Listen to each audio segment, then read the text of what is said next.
মৰমৰ ছাত্ৰ ছাত্ৰীসকল, আজি মই তোমালোকৰ অনুৰোধ ক্ৰমে BA ছেকেণ্ড ছেমিষ্টাৰ এডুকেশ্যনৰ যিখন মেজৰ পেপাৰ শিক্ষাৰ আধাৰ দ্বিতীয় খণ্ড ফাউণ্ডেশ্যন অফ এডুকেশ্যন 2 এই পেপাৰখনৰ এখন চেম্পুল পেপাৰ দাঙি ধৰিবলৈ আহিছোঁ। এতিয়া যিহেতু তোমালোকে গম পাইছা যে তোমালোকৰ 60 মাৰ্কছৰ পেপাৰ হ'ব আৰু 60 মাৰ্কছৰ পেপাৰত তোমালোকে 2 ঘণ্টা সময় পাবা। এতিয়া মই ইয়াত C3 বুলি লিখিলোঁ, এইটো C2 হ'ব লাগে, সেইটো তোমালোকে শুধৰাই ল'বা। এতিয়া যেহেতু পেপাৰখনত যেহেতু তোমালোকৰ কোড নম্বৰটো দিয়াই থাকিব, যেনেকৈ দিয়া থাকে তেনেকৈ লিখিবা। এতিয়া যিখন তোমালোকৰ C2 পেপাৰ মেজৰ, যিহেতু ফাৰ্ষ্ট ছেমিষ্টাৰত এখন মেজৰ দিলা আৰু ছেকেণ্ড ছেমিষ্টাৰত এখন মেজৰ দিছে, গতিকে এখন C2য়ে হ'ব। এতিয়া শিক্ষাৰ আধাৰ আৰু দ্বিতীয় খণ্ড ফাউণ্ডেশ্যন অফ এডুকেশ্যনৰ যিখন কিতাপ তোমালোকক দিছে মেজৰ হিচাপে, এই বুকখনত তোমালোকক টোটেল 4টা ইউনিট আছে আৰু 4টা ইউনিটৰ পৰাই সম্পূৰ্ণ সমানে সমানে মাৰ্কছবোৰ ডিষ্ট্ৰিবিউট কৰি আহিব। এতিয়া প্ৰথমৰ ইউনিটটোত দিছে ভাৰতৰ শিক্ষাৰ বিকাশ, ডেভেলপমেণ্ট অফ ইণ্ডিয়ান এডুকেশ্যন। 2 নম্বৰটো দিছে পাঠ্যক্ৰম, কাৰিকুলম।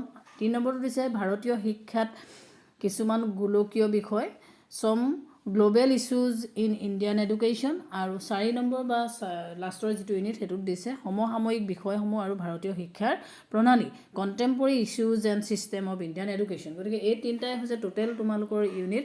যিহেতু তোমালোকৰ কিতাপৰ লগতে চিলেবাছখন আছে, গতিকে চিলেবাছখন মই তোমালোকক দি দিয়া নাই, পুনৰ জাষ্ট ইউনিটকেইটা কৈ দিছোঁ আৰু গোটেইকেইটা ইউনিটৰ পৰা সমানে সমানে মাৰ্কছবোৰ আহিব। এতিয়া তোমালোকৰ যিহেতু আগতে যোৱা বছৰ 80 মাৰ্কছ হোৱাৰ কাৰণে তোমালোকৰ মাৰ্কছবোৰ অকণমান বেছি আহিছিলে, এতিয়া তোমালোকৰ অলপ কম আহিব। হ'লেও মই 1 নম্বৰীয়া কুৱেশ্যন তোমালোকৰ 6টা মানেই আহিব পাৰে, মই কিন্তু 8টা মানেই দি দিছোঁ যাতে তোমালোকৰ শ্বৰ্ট কুৱেশ্যনখিনি অলপ বেছিকৈ জানা। এতিয়া এনেকুৱা ধৰণৰ কুৱেশ্যন আহিব পাৰে, বেদৰ অৰ্থ কি? বেদৰ মিনিং মানে হৈছে জ্ঞান বা নলেজ। ত্ৰিপিটক মানে কি? ত্ৰিপিটক হৈছে বৌদ্ধ ধৰ্মৰ এখন ধৰ্মগ্ৰন্থ। বা পাঠ্যক্ৰম শব্দটো ক'ৰ পৰা আহিছে, কোন লেংগুৱেজৰ পৰা আহিছে? এতিয়া পাঠ্যক্ৰম শব্দটো লেটিন ভাষাৰ পৰা আহিছে, গতিকে CURRER শব্দৰ পৰা আহিছে, যাৰ অৰ্থ হৈছে ৰান এৱে ৰেচ, কোৰ্চ অৰ দৌৰ পথ। গতিকে এই কুৱেশ্যনটো যিকোনো এটা আহিব পাৰে। গতিকে কোন শব্দৰ পৰা, কোন ভাষাৰ পৰা আহিছে বুলি ক'লে তোমালোকে জাষ্ট লেটিন ভাষাৰ পৰা বুলি ক'লেই হ'ব, কিন্তু শব্দটোৰ মূল অৰ্থ কি কেতিয়াবা আহিব পাৰে, সেইকাৰণে মই গোটেই বস্তুখিনি উঠাই দিছোঁ যাতে তোমালোকে মনত ৰাখিব পাৰা। তাৰপাছত পাঠ্যক্ৰম হৈছে এখন লিখিত দলিল, কোনে কৈছিল? এই curriculum is a written document, who said this? George Beauchamp এই কথা কৈছিলে। গতিকে এনেকুৱা ধৰণৰ কিছুমান কোটেশ্যন তোমালোকৰ আছে, যিবোৰ কোটেশ্যন তোমালোকে মনত ৰাখিবা। কেতিয়াবা তেনেকুৱা এটা কোটেশ্যন উঠাই দিব, কোনে কৈছিলে বুলি সুধিব পাৰে। গোলকীকৰণ শব্দটো ক'ৰ পৰা আহিছে? এতিয়া গোলকীকৰণ শব্দটো ইংৰাজী গ্ল'বেলাইজেশ্যন শব্দটো গ্ল'বেলৰ পৰা আহিছে, কিন্তু ইয়াৰ লগত মই কেইবাটাও বস্তু তোমালোকক দি দিছোঁ যাতে ইয়াৰ পৰা কেইবাটাও কুৱেশ্যন হ'ব পাৰে যে গ্ল'বেলাইজেশ্যন শব্দটো প্ৰথমে ক'ত ব্যৱহাৰ কৰিছিলে? ফৰাচী সাহিত্যত ব্যৱহাৰ কৰিছিলে। বাৰ্বাৰ্ড বিশ্ববিদ্যালয়ৰ অধ্যাপক থিওডৰ লেভিউটে প্ৰথম এই শব্দটো 1980 চনত পোনপ্ৰথমবাৰ ব্যৱহাৰ কৰিছিলে। গতিকে কোনে ব্যৱহাৰ কৰিছিলে, ক'ত ব্যৱহাৰ কৰিছিলে, এনেকুৱা ধৰণৰ কিছুমান কুৱেশ্যন আহিব পাৰে। সেইকাৰণে এইকেইটা কথাও মই তোমালোকক লগাই দিছোঁ, যদি কুৱেশ্যনটো অকল ক'ৰ পৰা আহিছে বুলিও দিছোঁ। গতিকে সেইকেইটা কথা তোমালোকে একেলগে মনত ৰাখিবা। গ্ল'বেল শব্দৰ পৰা আহিছে, GLOB গ্ল'বৰ পৰা আহিছে, আৰু যাৰ অৰ্থ হৈছে থোপ খাই থকা। Pertaining to the whole world wide coming together of countries and nations. গতিকে এইকেইটা কথাও তোমালোকে মনত ৰাখিবা যাতে কুৱেশ্যনটো কেনেকুৱা ধৰণে আহিছে সেইটো চাই তোমালোকে উত্তৰটো দিব পাৰা। তাৰপিছত গোলকীকৰণৰ পিতৃ কোন বুলি আহিব পাৰে। গোলকীকৰণৰ পিতৃ হৈছে পিটাৰ চাদাৰলেণ্ড। গতিকে এনেকুৱা ধৰণৰ সৰু কিছুমান বস্তু তোমালোকে মনত ৰাখিবা। বা পৰিৱেশ শব্দটো ক'ৰ পৰা আহিছে, এনভাইৰন শব্দটো ক'ৰ পৰা আহিছে? এনভাইৰনমেণ্ট শব্দটো এনভাইৰনৰ পৰা আহিছে, ফৰাচী শব্দ ENVIRON বা এনভাইৰনাৰ, মানে কিতাপত 2টা থাকিব, 2টাই লিখি দিবা। আৰু যাৰ অৰ্থ হৈছে এৰাউণ্ড, টু ছাৰাউণ্ড, অৰ টু ইনকম্পেছ, অৰ টু ইনচাৰ্কুল, অৰ্থাৎ যিটোক আমি ক'ব পাৰোঁ চৌপাশ সামৰি লওঁ। ইয়াতো মই অকণমান দীঘলীয়াকৈ দি দিছোঁ, তোমালোকক কেতিয়াবা আহিব পাৰে পৰিৱেশ মানে কি। এতিয়া পৰিৱেশ মানে কি বুলি ক'লে তোমালোকে এইটো সংজ্ঞা লিখিব পাৰা যে একোটা নিৰ্দিষ্ট স্থান আৰু সময়ত মানুহক সামৰি লোৱা বিভিন্ন জৈৱিক অজৈৱিক উপাদান, পাৰ্থিৱ অপাৰ্থিৱ সকলো অৱস্থাৰে সামূহিক ৰূপটোৱে হ'ল পৰিৱেশ। এইটো খুব চিম্পলি তোমালোকক দিয়া হৈছে। গতিকে এনেকুৱা এটা ডেফিনেশ্যন তোমালোকে মনত ৰাখিবা যাতে যদি কেতিয়াবা তোমালোকৰ পৰিৱেশ কাক বোলে বা পৰিৱেশৰ সংজ্ঞা দিয়া বুলি কয়, তেতিয়া তোমালোকে এইটো লিখিব পাৰিবা। NAAC ফুল মিনিংটো লিখা, national assessment and accreditation council. IQAC ফুল মিনিংটো লিখা, ইণ্টাৰনেল কোৱালিটি এছেছমেণ্ট চেল। গতিকে এনেকুৱা কিছুমান সৰু সৰু কথা আমি কৈ থাকোঁ, কিন্তু ফুল মিনিংটো কেতিয়াবা মনত ৰখা নহয়। গতিকে এনেকুৱাও কুৱেশ্যন আহে। গতিকে সেই বস্তুবোৰ তোমালোকে মনত ৰাখিবলৈ চেষ্টা কৰিবা, এনেকুৱা ধৰণৰ কুৱেশ্যনবোৰ তোমালোকৰ আহে।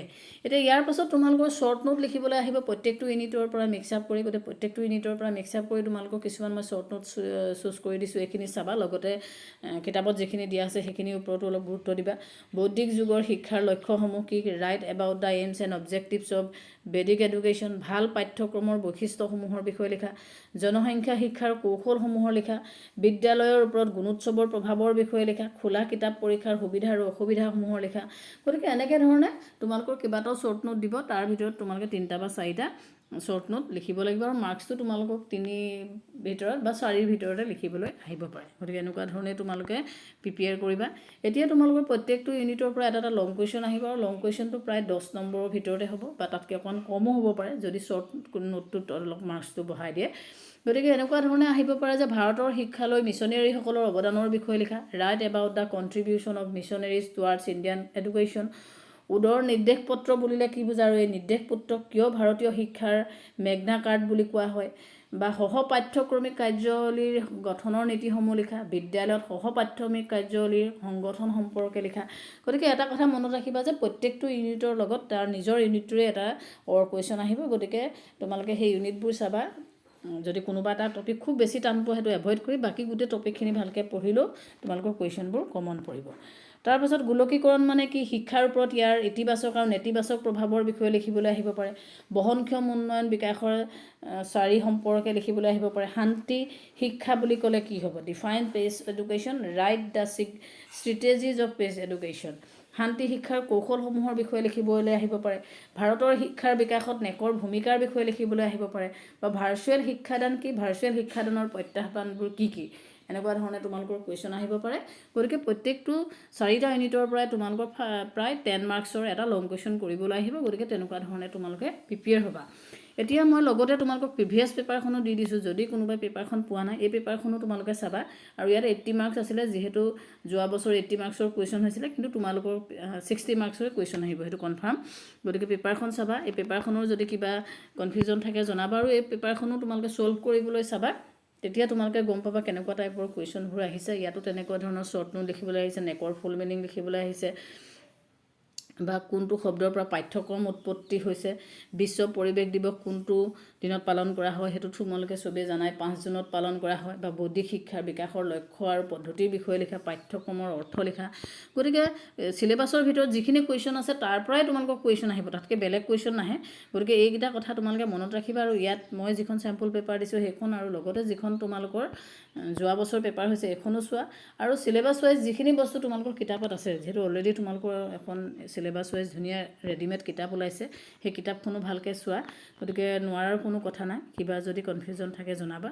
আৰু তোমালোকৰ বহুতৰে অনুৰোধ ক্ৰমে মই বিষয় শিক্ষকৰ লগত কনচাল্ট কৰি তোমালোকৰ মাজত এখন চেম্পল পেপাৰ আকাৰে এখন পেপাৰ দাঙি ধৰিছোঁ। গতিকে আশা কৰোঁ এই পেপাৰখনে তোমালোকক অলপ হ'লেও সহায় কৰিব। আৰু যদি কিবা কনফিউজন থাকে জনাবা। আজিৰ ভিডিঅ'টো মই ইমানতে সমাপ্ত কৰিলোঁ। ধন্যবাদ।